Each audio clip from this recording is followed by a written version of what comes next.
গেরুয়া থেকে সাদা, এবার সাদা থেকে ফের গেরুয়া রঙে ফিরল একাডেমি অফ ফাইন আর্টস। পালা বদলের পর প্রথমে একাডেমি অফ ফাইন আর্টসে গেরুয়া রং করা হয়। গতকাল গেরুয়া বদলে সাদা রং করে নাট্য ব্যক্তিত্ব থেকে বিকাশ ভট্টাচার্যরা। আজ সেই সাদা রং বদলে ফের গেরুয়া করল বিজেপি। একাডেমি অফ ফাইন আর্টসের একেবারে মূল প্রবেশদ্বারের সামনে এই যে টিকিট কাউন্টার এবং অফিস ঘর ছিল, সেই অফিস ঘর এবং টিকিট কাউন্টারের গেরুয়া রং মুছে ফেলেন বাম নেতৃত্ব এবং বেশ কিছু কলাকুশলী। তারা কিন্তু এই যে টিকিট কাউন্টার বা যে অস্থায়ী অফিস রয়েছে, সেই অফিসের যে গেরুয়া রং, সেই রং মুছে ফেলা হয়েছিল এবং তাদের দাবি ছিল যে পূর্বের যে রং ছিল সেই রঙে কিন্তু আবারও নতুন করে একাডেমি অফ ফাইন আর্টসকে সাজানো হবে এবং সেই কারণেই বাম নেতৃত্ব তারা এবং তার পাশাপাশি কিন্তু রীতিমতো সাদা রং করে দেন। এখনো পর্যন্ত অভিজিৎ দত্তকে বলবো সেই ছবি দেখাতে, সাদা রয়েছে। রুদ্রনীল ঘোষ তিনি কিন্তু নিজেই একেবারে ব্রাশ হাতে রীতিমতো সেই রং যে পরিবর্তন করে দেওয়া হয়েছিল গতকাল, সেই রংকে কিন্তু আবারও তাদের কথা অনুযায়ী তারা পূর্বাবস্থায় ফিরিয়ে আনছেন। কেননা তারা বেশ কিছু ছবি সামনে এনেছেন, সেই ছবি দেখিয়ে তারা বলছেন যে একাডেমি অফ ফাইন আর্টসের এই যে ঘর ছিল, সেই ঘরের রং কিন্তু গেরুয়া ছিল এবং সেখানে কিন্তু চকলেট বিট করা ছিল এবং সেই অনুযায়ী কিন্তু তিনি একেবারে সেই রং করছেন। সাথে অন্যান্য কলাকুশলীরাও রয়েছেন এবং তারাও কিন্তু রীতিমতো হাত লাগিয়েছেন। স্বাভাবিকভাবে এই যে গোটা পরিস্থিতি, সেই গোটা পরিস্থিতিতে একদিকে দেখা গেল গতকাল গেরুয়া রং মুছে দিয়ে সাদা করে ফেলা হলো, সেখানে বাম সমর্থিত যারা ছিলেন, বাম নেতৃত্ব যারা ছিলেন এবং কলাকুশলীরা যারা ছিলেন তারা কিন্তু সাদা করে দেন।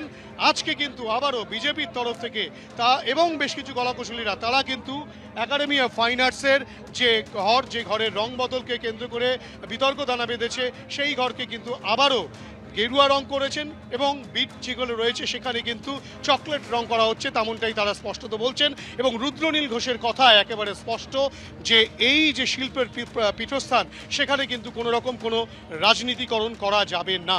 ক্যামেরায় অভিজিৎ দত্তের সঙ্গে হিন্দোল দে, এবিপি আনন্দ, কলকাতা। রাজ্যে পালা বদলের আগে এই একাডেমি অফ ফাইন আর্টসের এই যে টিকিট কাউন্টার, তার রং ছিল টেরাকোটা।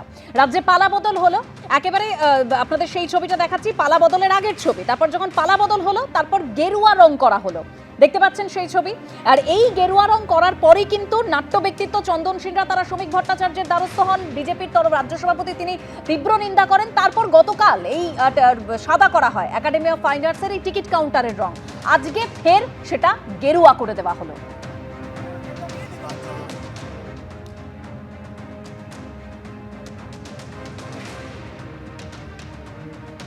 আমি এখান থেকে স্বপনদার কাছে যাবো। স্বপনদার, রাজনীতির বিষয় যদি আসি, তো রাজনীতিকরণ তো এখানে আপনারা করছেন, যেরকম আমরা ছবি দেখতে পাচ্ছি এবং যে অভিযোগগুলো সামনে আসছে পরপর, মানে এটা কি খুব দরকার ছিল একটা সংস্কৃতির গেরুয়াকরণ করা? যদি সাদা রং বলা হয়, সাদা রং শান্তির, লাল হচ্ছে অশান্তির, গেরুয়া হচ্ছে ত্যাগের, চকলেট রং তো হচ্ছে সর্বজনের। সর্বজনের জন্য যদি আজকে চকলেট রং করা হয় তো ক্ষতিটা কি আছে? তো আপত্তির কি আছে আমি তো বুঝতে পারছি না। মানে যদি আগের রংটা থাকতো, মানে রাজ্যে পালা বদলের আগে যে রংটা ছিল সেটা যদি থাকতো, তাহলে আপত্তি কোথায়? রঙে কি আসে যায়? আচ্ছা, রঙে কি আসে যায়? আজকে যারা তাহলে চেঞ্জ করা হলো কেন, গেরুয়া করা হলো? এই নাট্য ব্যক্তিত্বরা এরা হঠাৎ সাদা রং বা করতে গেলেন কেন? গেরুয়াতে এদের কিসের অ্যালার্জি? গেরুয়া রং দেখলেই যদি এদের হচ্ছে সেই লাল কাপড় দেখলে যেমন হচ্ছে, তাহলে আবার যদি বলেন যে সাদা কেন করা হলো, গেরুয়া রঙে কি আপত্তি? মানে তাহলে সাদা রংটাই বা, মানে যদি রঙে যদি কিছু না যায় আসে, তাহলে সাদা রংটাই বা পরিবর্তন করলেন কেন? লাল কাপড় দেখলে যেমন ষাঁড়েরা খেপে ওঠে, তো ঠিক তেমনি গেরুয়া রং দেখলে এই তথাকথিত বাম মানে নাট্যজীবীদের কি যে আপত্তি ওঠে আর কি যে এরা কেন যে এরা জেগে ওঠেন, এটা বুঝে উঠতে পারি না।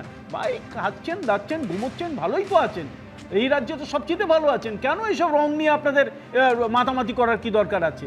কিছু জায়গায় যদি গেরুয়া রং করে দেয়, যদিও আমাদের সভাপতি বলেছেন যে কোনো রং পরিবর্তন আমরা পছন্দ করি না, যারা করছে অতি উৎসাহে করে ফেলছেন, কিছু লোক করেছেন, এটা গেরুয়া নয়, এটা চকলেট রং করেছেন। আর টেরাকোটা আর চকলেট রংটা মোটামুটি প্রায় কাছাকাছি, এটা তো ভুলের কিছু নয়। তো এটা কেন, এটা নিয়ে এত আপত্তি কেন? আপনারা গিয়ে কালকে সাদা রং করতে গেছিলেন, কে আপনাদেরকে বলেছে? কে আপনাদেরকে দায়িত্ব দিয়েছিল সাদা রং করার? আপনারা হঠাৎ গিয়ে ওটা সাদা রং করতে গেলেন কেন? কেন করতে গেছেন? মানে বিজেপি যদি গেরুয়া রং করে তাতে কোনো আপত্তি নেই, বাকি রং করলে সেখানে আপত্তি। একবার শুনবো আজকে বিধায়ক রুদ্রনীল সেন কি বলেছেন, আর এর আগে বিজেপি রাজ্য সভাপতি শ্রমিক ভট্টাচার্য কি বলেছেন। রুদ্রনীল ঘোষের বাইট প্রথমেই রাখবো আপনাদের সামনে। যারা রং চিনতে পারেন তারা দেখুন এটা কি রং। শুধু এই রং নয়, কদিন আগেই দেখে নিন একাডেমির টিকিট কাউন্টার কি রং ছিল। মিথ্যাচার করে করে এরা পশ্চিমবঙ্গ থেকে রাজনৈতিকভাবে কোণঠাসা হয়ে গেছে।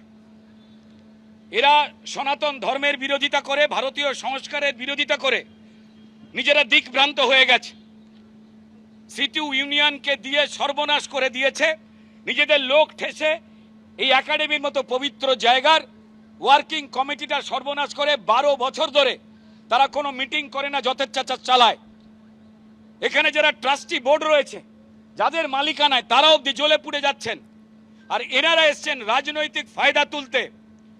বিকাশ বাবুদের বলে দিতে চাইছি, রাজনীতি করতে গেলে অন্য জায়গায় করুন। আপনি নাট্য শিল্পী সেজেছিলেন, সমস্ত মনে আছে। আর বাকি ওখানেরা যে শিল্পীরা ছিলেন তারা সিপিআইএম এর সক্রিয় কর্মী। বিধায়ক রুদ্রনীল ঘোষের বক্তব্য আপনারা শুনলেন। তবে এর আগে নাট্য ব্যক্তিত্ব চন্দন সেনরা যখন শ্রমিক ভট্টাচার্য অর্থাৎ বিজেপি রাজ্য সভাপতির দ্বারস্থ হন, তখন শ্রমিক ভট্টাচার্য বলেছিলেন যে যারা করেছে, অন্যায় করেছে, ভুল করেছে, আপনারা চিহ্নিত করুন, অ্যাকশন নেওয়া হবে। কি বলেছিলেন শুনুন। যারা করেছে, অন্যায় করেছে, ভুল করেছে, রং বদলের রাজনীতিটা বিজেপির লক্ষ্য নয়। যেখানে সেখানে গেরুয়া রং করে দেওয়া এটা বিজেপির এজেন্ডার মধ্যে নেই। আপনারা চিহ্নিত করুন, ব্যবস্থা নেব। শ্রমিক ভট্টাচার্য বলেছিলেন যে এসব বিজেপির এজেন্ডার মধ্যে নেই। আমি এখান থেকে শুভময়দার কাছে যাবো। শুভময়দা, আমরা দেখেছিলাম যে মানে তড়িঘড়ি মানে তৃণমূল যখন ক্ষমতায় আসে তারপর সবকিছু নীল সাদা হয়ে গিয়েছিল, আমরা সবাই জানি। কিন্তু বিজেপির এই যে রঙের বদল, মানে কোথাও গিয়ে দেখা যাচ্ছে এই যে নাট্যচর্চা কেন্দ্র, একাডেমি অফ ফাইন আর্টস আর টিকিট কাউন্টারের এই রং বদল, কি মনে হচ্ছে আপনার? একদম পশ্চিমবঙ্গের রাজনীতির যে আসল রং, সেই রংটা দেখা যাচ্ছে আর কি। একদম স্বপনদা যে কথা বলেছেন আমি সম্পূর্ণ মানি, যে মানে লাল রং দেখলে ষাঁড়েরা খেপে যায়, সাদা রং দেখলে বিজেপি, গেরুয়া দেখলে সিপিএম। এই যে কে কোন রং দেখলে খেপে যাবে বা কে কখন রং বদল করবে, শ্রমিকবাবু যেহেতু বহুদিন ধরে বিজেপির রাজনীতিটা করছেন, সুতরাং তিনি বলতে পারেন যে শুধু গেরুয়া রং দিয়ে দেখানোটাই বিজেপির রাজনীতি নয়। যে হিন্দু রাষ্ট্রবাদের দীর্ঘ রাজনীতি, তার পছন্দ অপছন্দ আছে। আর যারা দিনে দুবার করে দলবদল করেন, তারা মুহূর্তে মুহূর্তে এই রং বদলের মাধ্যমে তারা কত বড় বিজেপি, তারা সেটা প্রমাণ করার চেষ্টা করছেন। এবং এই জায়গায় মূল প্রশ্নটা যেটা আসছে সেটা হচ্ছে, ইতিহাস কি মুছে দেওয়া যায়? 1933 সালে লেডি রানু মুখার্জি যে একাডেমি অফ ফাইন আর্টসের কথা প্রথম বলেন, 1950-এ যে জায়গাটা তৈরি হয়, যেখানে মানুষ ছবি আঁকেন, মানুষ নাটক করেন পাশের একটা ঘরে, সেই জায়গা কি রং বদল করে তার ট্র্যাডিশন কি কখনো বদলানো যায়? আচ্ছা ভাবুন তো, শহীদ মিনার আমরা যে জানতাম যে স্যার ডেভিড অক্টারলি, তার নামে ব্রিটিশ ইস্ট ইন্ডিয়া কোম্পানি 1828 সালে তার নামে এটা তৈরি করা হলো। তারপর তো 1969 সালে তার নাম হলো শহীদ মিনার। কিন্তু যখন ইতিহাস পড়ব, তখন তো সেই ব্রিটিশ শাসনের ইতিহাস, সেই ইতিহাস থাকবে। ইতিহাস তো মুছে যাওয়া যায় না। আমরা আগামী দিনের দিকে এগিয়ে যাব, নতুন নাটক হবে। সেই নাটক কখনো রাষ্ট্রবাদের নাটক হবে, কখনো নাটক হবে গণতান্ত্রিক প্রগতিশীলতার বামপন্থীদের, কখনো ডানপন্থীরা নাটক করবেন। এইভাবেই তো সমাজটা চলে। ভারতবর্ষ বিশ্বের বৃহত্তম গণতন্ত্র। এখন এই তৃণমূল, বিজেপি, সিপিআইএম, কংগ্রেস, এরা যদি মনে করে ভারতবর্ষটা তাদের দলেরই পৈতৃক সম্পত্তি, সংসদীয় গণতন্ত্র থাকবে না, তাহলে আজকে তারা কোনো একটা নাটকের জায়গায় রং করছেন, তারপর গোটা দেশটার মুখে রং করে দেবেন, মানচিত্রে রং করে দেবেন। ফলে আমরা যারা ভারতবর্ষের সংসদীয় গণতন্ত্রে বিশ্বাস করি, আমাদের কাছে এই গোটা রং বদলের যে গল্পটা হলো, সেই গল্পটা একেবারে অলিক কুনাট্য ছাড়া আর কিচ্ছু নয়। বাংলার যে গণনাট্য, বাংলার যে থিয়েটার, গ্রুপ থিয়েটার, তার যে আদর্শ, তার যে ভাবনা, সেটা এগিয়ে চলুক। শম্ভু মিত্র থেকে উৎপল দত্ত, প্রচুর বড় বড় মানুষ আমাদের এখানে কাজ করেছেন। আজকে যে ঘটনাগুলো ঘটছে সেটা দেখে একটাই মনে পড়ে গেল সেই ফ্যাঁথারু নাটকে এই রুদ্রনীল বাবুর অসাধারণ অভিনয়ের কথা। তখন কিন্তু মনে হয়নি যে তিনি এসে দেয়ালের রং বদল করতে মাঠে নামবেন। আমরা তাদের কাছ থেকে সত্যিকারের শিল্প চাই, তাদের অনবদ্য অভিনয় দেখতে চাই। পশ্চিমবঙ্গের এই ঘোলা জলের রাজনীতি থেকে এই সিপিএম কংগ্রেস একটু বিরত করছি, কারণ এই মুহূর্তে নবান্ন সভাঘরে মুখ্যমন্ত্রী শুভেন্দু অধিকারী সাংবাদিকদের মুখোমুখি। মন্ত্রী, ক্যাবিনেট মন্ত্রী দীপক বর্মন, নিশীথ প্রামাণিক, এমওএস ইন্ডিপেন্ডেন্ট চার্জ মালতী রাভা রয়, এমওএস আনন্দময় বর্মন সহ আমাদের উত্তরবঙ্গের ভারতীয় জনতা পার্টির অনেক বিধায়ক বৃন্দরা এখানে এসেছেন, যারা কোচবিহার, আলিপুরদুয়ার, উত্তর দক্ষিণ দিনাজপুর, জলপাইগুড়ি ইত্যাদি জেলা থেকে নির্বাচিত। এনারা আমার কাছে বিধানসভাতে টাইম চেয়েছিলেন। আমি 5:30টায় টাইম দিয়েছিলাম, কিন্তু আমার একটা প্রোগ্রাম থাকায় খানিকটা বিলম্ব হয়েছে। এরা আমার কাছে এসেছেন যে কিছু মানুষ বিশ্ববন্দিত আমাদের পরম সম্মানীয় নেতাজি সুভাষচন্দ্র বসুকে কেন্দ্র করে দু একজন প্রকাশ্যে আর অনেকে বলবো না, গুটি কতক নেতাজি সুভাষচন্দ্র বসুকে একজন প্রকৃত দেশপ্রেমিক, ভারতবর্ষের স্বাধীনতা পাইয়ে দেওয়ার ক্ষেত্রে প্রধান স্থপতি হিসেবে প্রত্যেকেই স্বীকার করে, আপামর মানুষ। আমরা এই বিষয়ে লক্ষ্য রেখেছিলাম। আমার সঙ্গে ডিজিপি সিদ্ধিনাথ গুপ্তাজি রয়েছেন, ADG law and order Ajay Ranade রয়েছেন। আমরা পরিষ্কারভাবে আমাদের সাইবার সেলকে ইনস্ট্রাকশন দিচ্ছি। মিস্টার সঞ্জয় সিং আছেন ডিজি সাইবার, এবং ওখানে অশোক প্রসাদও আছেন, তাকে ডিজিপি সাহেব নির্দেশ দেবেন। সাইবার সেলকে ইনস্ট্রাকশন দিচ্ছি, মিস্টার সঞ্জয় সিং আছেন ডিজি সাইবার, এবং ওখানে অশোক প্রসাদও আছেন, তাকে ডিজিপি সাহেব নির্দেশ দেবেন। যারা সোশ্যাল মিডিয়াতে পশ্চিমবঙ্গের অধিবাসীরা নেতাজি সুভাষচন্দ্র বসু সম্পর্কিত অপমানজনক মিথ্যা অপপ্রচার করার দুঃসাহস দেখিয়েছেন, তাদের বিরুদ্ধে সরকারি ব্যবস্থা নিক আজকে উত্তরবঙ্গের বিধায়ক এবং মন্ত্রীরা মুখ্যমন্ত্রীর কাছে দাবি করেছেন। আমি এনাদের দাবিকে সমর্থন করি, এবং মূলত যারা এসেছেন উত্তরবঙ্গের, তারা সবাই রাষ্ট্রবাদী, দেশপ্রেমিক এবং সনাতন সংস্কৃতিতে বিশ্বাস করেন এবং রাজবংশী সম্প্রদায়ের মানুষ। এরা প্রত্যেকে চান যে পশ্চিমবঙ্গ সরকার, পশ্চিমবঙ্গের পুলিশ কঠিন এবং কঠোর ব্যবস্থা নিক। যেখানে অভিযোগ আমরা পেয়েছি, ভারতীয় ন্যায় সংহিতা অনুযায়ী সেকশনে কেস হবে। ফেসবুককে এবং সোশ্যাল মিডিয়ার যে প্ল্যাটফর্ম আছে, তার যে সিস্টেম আছে, সেটাকে আমরা রাজ্য সরকারের পক্ষ থেকে সোশ্যাল মিডিয়া প্ল্যাটফর্মেও তাদের বিরুদ্ধে ব্যবস্থা নেওয়ার জন্য লেখার ব্যবস্থা করছি, এবং নির্দিষ্ট ধারাতে গ্রেপ্তারিও শুরু করার জন্য পুলিশকে নির্দেশ দেওয়া হচ্ছে। এবং আমি যারা দুঃসাহস দেখিয়েছেন তাদের কাছে অনুরোধ করব, অনুরোধ ঠিক নয়, পরামর্শ দেব। একদিকে তো পুলিশকে আমি নির্দেশ দিলাম, অন্যদিকে বলবো যে তারা যে দুঃসাহস দেখিয়েছেন, এই দুঃসাহস ভালো না, এবং এটা পশ্চিমবঙ্গ সরকার, পশ্চিমবঙ্গ পুলিশ ভালোভাবে নিচ্ছে না। আপনারা অবিলম্বে ক্ষমা চেয়ে পোস্ট করুন, নিজেদের পোস্ট ডিলিট করুন। ডিলিট করে দিলেও যে ছাড় পাবেন তা নয়, নির্দিষ্ট সেকশনে পুলিশ ব্যবস্থা নেবে, এবং ব্যবস্থা নেওয়ার ক্ষেত্রে পুলিশ নিজেরাই সিদ্ধান্ত নেবে, ওখানে আমরা কোনোভাবে হস্তক্ষেপ করব না। তারা আইনে যা যা সেকশন আছে সেটার মধ্য দিয়ে করবেন। আমি ধন্যবাদ জানাবো আমাদের উত্তরবঙ্গের এতজন বিধায়ক, তারা যারা রাষ্ট্রবাদ এবং দেশপ্রেমের পক্ষে লড়াই করেন তাদের পক্ষ থেকে এই ধরনের একটা প্রস্তাব বা দাবি মুখ্যমন্ত্রীর কাছে তারা করেছেন, এই জন্য তাদেরকে ধন্যবাদ দেব। এবং আমাদের সরকার, পুলিশ অবিলম্বে কঠোর এবং কঠিন ব্যবস্থা নেবে।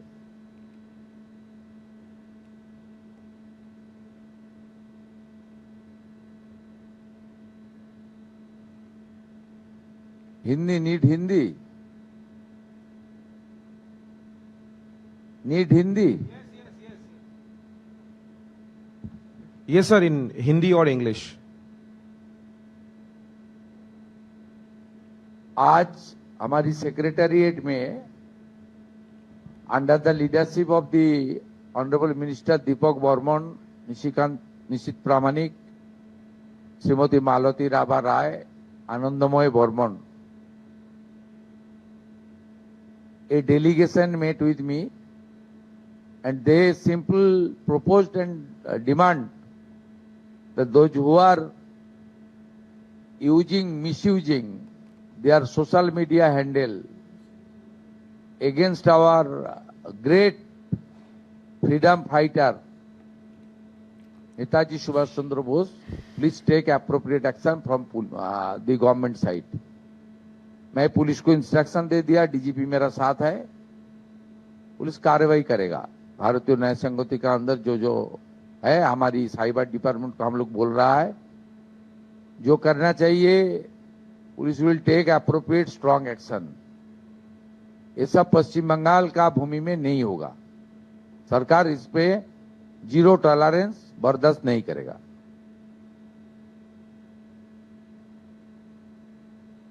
Any question?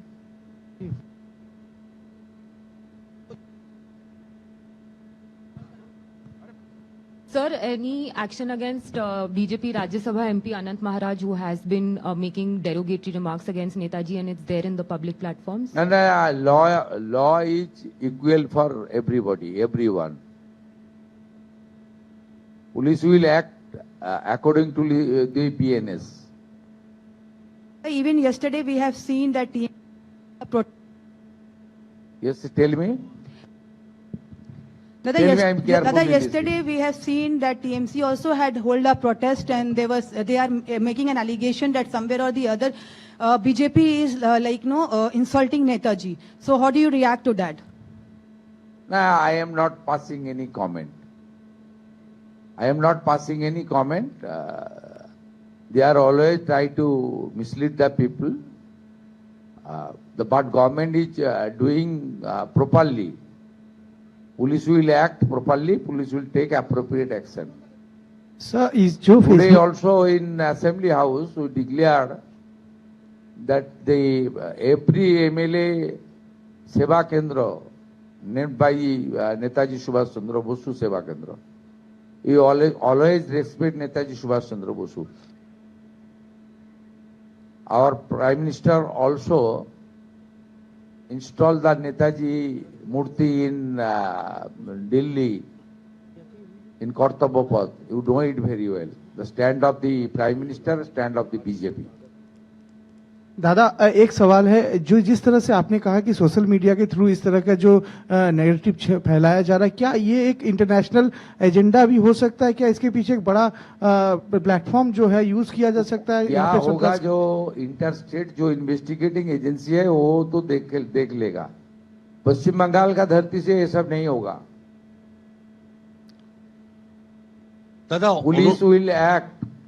एक तो फेसबुक से लेकर जहां जहां ये सब पोस्ट हुआ, बंगाल का लोग किया, उसको खिलाफ जो कार्रवाई होना चाहिए, एपी को पुलिस ने कम्युनिकेशन करेगा तुरंत। आज सेकेंड जिसका आया है, जिन्होंने ये सब पोस्ट किया है, उसके ऊपर पुलिस अरेस्ट भी चालू करेगा with proper section. Police will act properly and independently without any interference or intervention by any political party or any public representative. दादा हम हाल फिलहाल में देख रहे हैं कि अचानक जो है टेररिस्ट जो है ऑर्गेनाइजेशन बंगाल में अचानक बढ़ गया है कि आपको पता होगा कि एसटीएफ एक टेररिस्ट को भी अटैक किया, सस्पेक्टेड टेररिस्ट है। और हमने पहले अचानक भी नहीं है, ये कॉन्टिन्यूअस था। पहले पुलिस ने इसके ऊपर काम नहीं करता, अभी पुलिस एसटीएफ सब मिलके काम कर रहा है, इसलिए आपका पास जानकारी आ रहा है। ये लोग तो जा रहा है। पहले देखिए पिछले 2 साल का इंसिडेंट देखिए, हरिहरपाड़ा में 7 सिख जो अरेस्ट हुआ उनको आसाम एसटीएफ अरेस्ट किया, बंगाल एसटीएफ नहीं किया।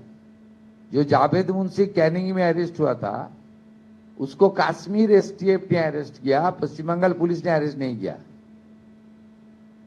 पहले दूसरा प्रदेश का पुलिस करता था, अभी पश्चिम बंगाल का पुलिस काम कर रहा है, यही फर्क है। ये सब लोग सीधा पाकिस्तान, सीधा तो बांग्लादेश जाने का मौका नहीं है। पाकिस्तान से कश्मीर में घुसा, कश्मीर से बंगाल बॉर्डर होते हुए बांग्लादेश जा रहा था। दादा अनंत यहाँ भी काम हो रहा है। Central state agency both are working together, central IB, state IB, BSF intelligence, state intelligence, STF, CID, local police, local BSF, all are working together. इसलिए ये सब आ रहा है आपका सामने, और आप लोग इसको ऊपर आप लोग न्यूज बनाने का काम कर रहा है।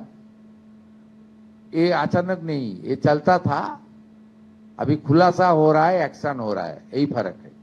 দাদা অনন্ত মহারাজ নিয়ে যে অভিযোগ উঠেছে সেই ব্যাপারে পুলিশের কি অ্যাকশন হবে? আপনি যেটা ইংরেজিতে বলেন সেটা একটু আমি আলাদা করে কারণ নাম বলবো না, কাউকে হিরো জিরো করার জন্য বলিনি। পশ্চিমবঙ্গের, ভারতবর্ষে তো নিশ্চয়ই অন্য প্রদেশও একই ব্যবস্থা নেবে। পশ্চিমবঙ্গের মাটিতে, আমি তো পশ্চিমবঙ্গের মুখ্যমন্ত্রী, আমি পশ্চিমবঙ্গের কথা বলতে পারি। পশ্চিমবঙ্গের মাটিতে দাঁড়িয়ে পূজ্যপাত, প্রাতঃস্মরণীয় দেশপ্রেমিক, যিনি স্বাধীনতা পাইয়ে দিয়েছেন, নেতাজি সুভাষচন্দ্র বসুর সম্পর্কে যারা যেখানে অপমানজনক, অশোভন,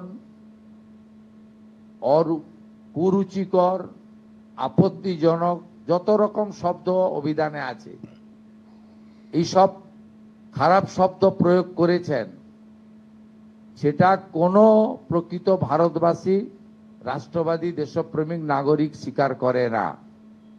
আমরা পশ্চিমবঙ্গের মাটিতে এটা করতে দেব না।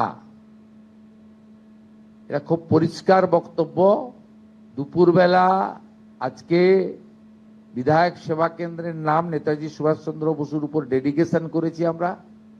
তথ্য সংস্কৃতি দপ্তর নেতাজি সুভাষচন্দ্র বসুর পরিবারের বর্তমান যারা আছেন তাদের কাছ থেকে ছবি অনুমোদন করেছে। রাজ্য সরকার সমস্ত সরকারি অফিসে, সমস্ত সরকারি স্কুলে নেতাজি সুভাষচন্দ্র বসুর ছবি বাধ্যতামূলক করে নোটিফিকেশন করছে। তথ্য সংস্কৃতি দপ্তর ছবি তৈরি করে প্রত্যেক বিধায়ককে প্রত্যেক সরকারি দপ্তরে পাঠানোর ব্যবস্থা করছে, কয়েকদিনের মধ্যে পেয়ে যাবেন।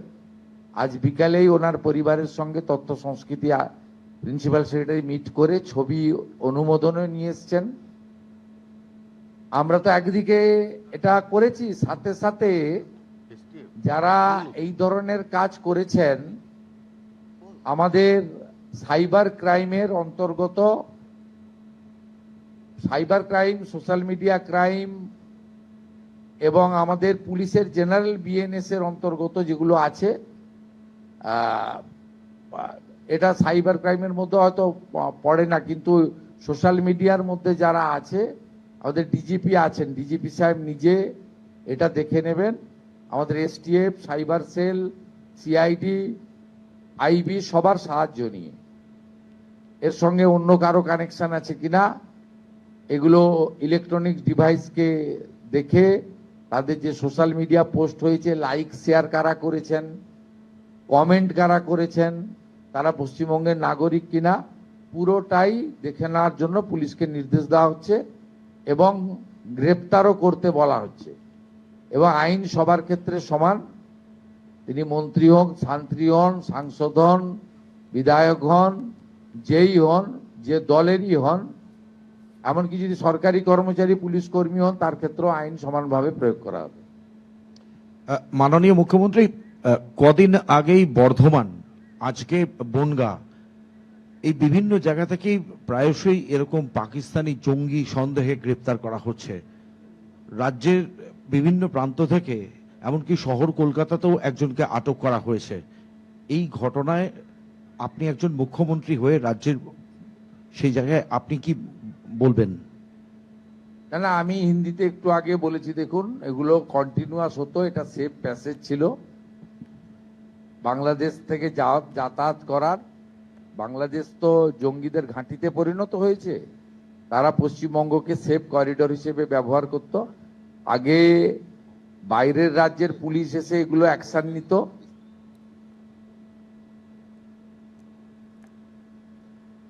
এনআইএ নিত, এসটিএফ কাশ্মীর নিত, এসটিএফ আসাম নিত।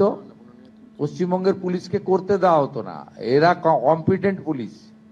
এখন পশ্চিমবঙ্গ পুলিশকে করতে দেওয়া হচ্ছে, তাই আপনাদের সামনে এগুলো আসছে এবং এই ক্র্যাকডাউনের কাজ চলবে, কন্টিনিউ চালানো হবে এবং কঠিন কঠোরভাবেই এটা চলবে। ঠিক আছে, আমাদের আরো মিটিং আছে। Thank you. মাননীয় মুখ্যমন্ত্রী, একটা অন্য প্রশ্ন করব। অন্নপূর্ণা ভান্ডার নিয়ে পরিষ্কার যে সিদ্ধান্ত, ওটার নাম অন্নপূর্ণা যোজনা। হ্যাঁ, সেইটা কি বলে বলবেন? জেনে যাবেন, আপনি বলে দেওয়া হবে। 17 তারিখে টাকা ঢুকবে, তো 17 তারিখে ঘোষিত টাকা 17 তারিখে পাবেন। তার ঝাড়াই বাছাইয়ের কাজ অন্তিম পর্যায়ে চলছে। আমরা বলে দেব কারা যোগ্য অযোগ্য বলে দেবো আমরা। মাননীয় মন্ত্রী মালতী রাভা রায় এবং অন্যান্য আধিকারিকদের নিয়ে কথা বলে জানিয়ে দেবো আপনাদের। আমরা তো আগেই বলেছি 17 তারিখ থেকে যোগ্য লোকেরা টাকা পাবেন, কোনো অসুবিধার কারণ নেই। আমরা আগের সরকার 500 টাকা দিতে ক মাস লাগিয়েছিল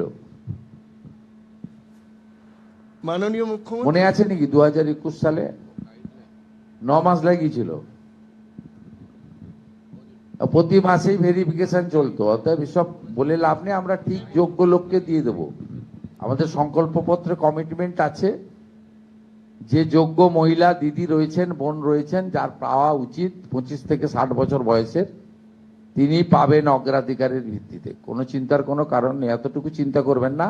আমরা জুন মাসে 28 লক্ষ মহিলাকে দিয়েছি, আমরা জুলাই মাসে 1,19 লক্ষ মহিলাকে দিয়েছি। এবারে সংখ্যা বাড়বে এবং ঝাড়াই বাছাই হচ্ছে। আমরা 17 তারিখে টাকা ট্রান্সফার করা শুরু করব। আমাদের অর্থ দপ্তর যেমন 1 দিন 2 দিন 3 দিন লাগে, টাকা জেলা ধরে ধরে টাকা ট্রান্সফার করে দেবে। এবং এটা যাদের ভেরিফিকেশন কমপ্লিট হয়ে গেল, তারা প্রত্যেক মাসের 2য় সপ্তাহে তাদের অ্যাকাউন্টে টাকা অর্থ দপ্তর ট্রান্সফার করে দেবে। আমার মনে হয় যারা পাবেন তাদের থেকেও আপনাদের চিন্তা একটু বেশি মনে হচ্ছে। Thank you.